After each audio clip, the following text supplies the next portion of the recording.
enthusiasm, you're going to get what you put in. You scared me. I was like, no, don't hit me in the microphone. Make sure I can read this correctly.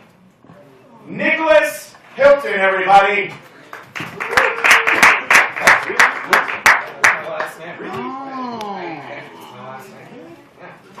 Alright, I'm going to talk about some lovely things here, try some new stuff. So recently I've started making some discoveries about some theories that I had in my head for years. I was talking to this girl and she told me that on paper I look good. And I sort of laughed at it. I was like, on paper? What the fuck? You know?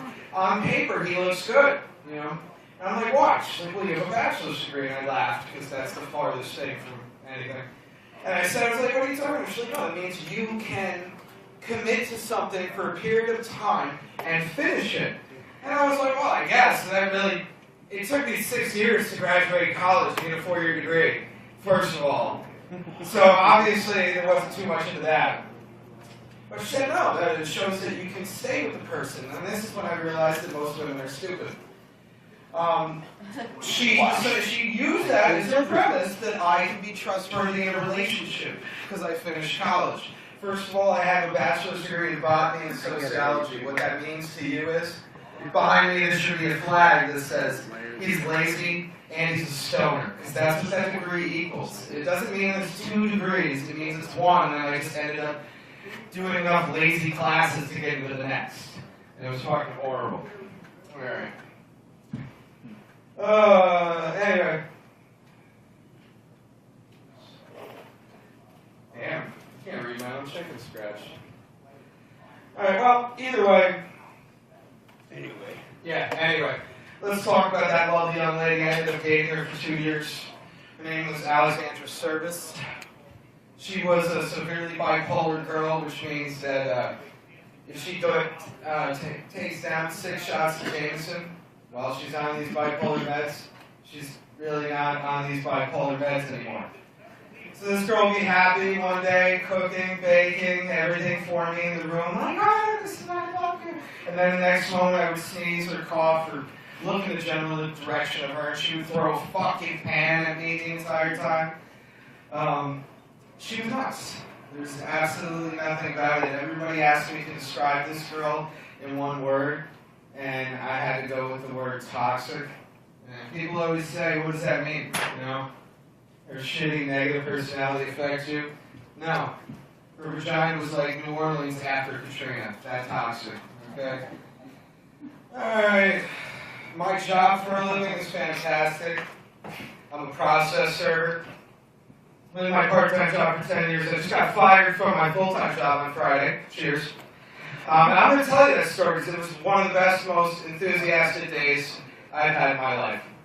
I went to work. I showed up. I worked for a logistics company. I'm at the desk, typing on the keyboard. I get up. I go take a leak.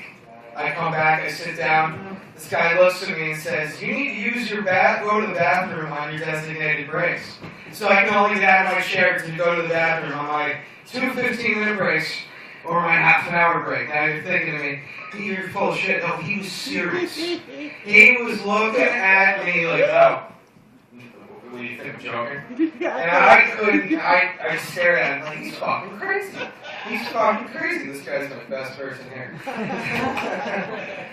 And I looked at him, I was like, no, absolutely not. Absolutely not. Don't you think that me having to take a leak might be more distracting than me wondering what I'm going to do next? And I'm sitting there trying not to go to the bathroom. So at this point, we're at a standstill. He starts yelling. I'm sort of laughing at him. And when someone's yelling at you, apparently continuously laughing at him is not the best approach to solve this situation. He wants to hit me. I'm giggling like a small child at this point, curled over, just dying laughing. And he's like, fucking goddamn you. And so at this point, I said, fuck it. I'm going to do what any self-respecting man in this room right here, the horse's lounge, would do. I whipped out my cock right at my desk and I took it right there. Just let it go. So, on that note, I'm going to have nothing to do tomorrow. That is what that got me. Shit, man. Why are you going to keep looking at that paper? Because I can't read. Well, neither can I. That's why I don't look at the paper. Oh, my goodness. Sorry. So I was sent to rehab twice in my life, drug and alcohol rehabilitation. It's a lovely time. The pamphlets make it look a lot cheerier than it actually is. So I had to go out there, and the guy was like, did a little evaluation. He said, obviously, you have some serious problems with drugs and women. And I was like, you're really fucking smart. How many degrees did it take you to get that out of your head? Oh, no. Like, really? So they tell me I have to do groups and a meeting with a counselor or something. So I met with the counselor, and they're like, you gotta go to groups. I'm like, how long are you going to groups? I don't want to sit there in a circle with fucking people and tell you to expose myself and tell my feelings. So you gotta do it. So I went. Show up to this group, open the door. Only thing in there, 7 women and me. This is not an intervention at this point. This is an execution. This is like, I felt like Heckler. If all the people he killed were accusing him and facing him, he's facing those accusers. That's how shitty I felt. I was like, Jesus Christ. I got 7 women around here waiting to take me out. Yeah, so, and all of that rehab was fun. I obviously learned nothing from it. So let's finish this off with a little joke. Always for some reason. Why you guys not? Good idea. I serve papers, so I'm that asshole who brings me legal papers, brings me bad news, shows up, and says, hey, whatever the fuck your name is with the hat on, you know, this is from Discover Card. And you go, get the hell off my property, or thank you, sir. And I fucking walk away. So it's a great job, but I have to drive to obscene places like Columbia County or Schenectady. I had to go serve this paper on this guy, and he's all the way up in the hills, and I can't even drive down this fucking street because my car would never make it back up. So I parked, walked in. It's this type of fucking weather outside, so you can imagine how excited I was to be marching 3 miles into darkness to try and find a place.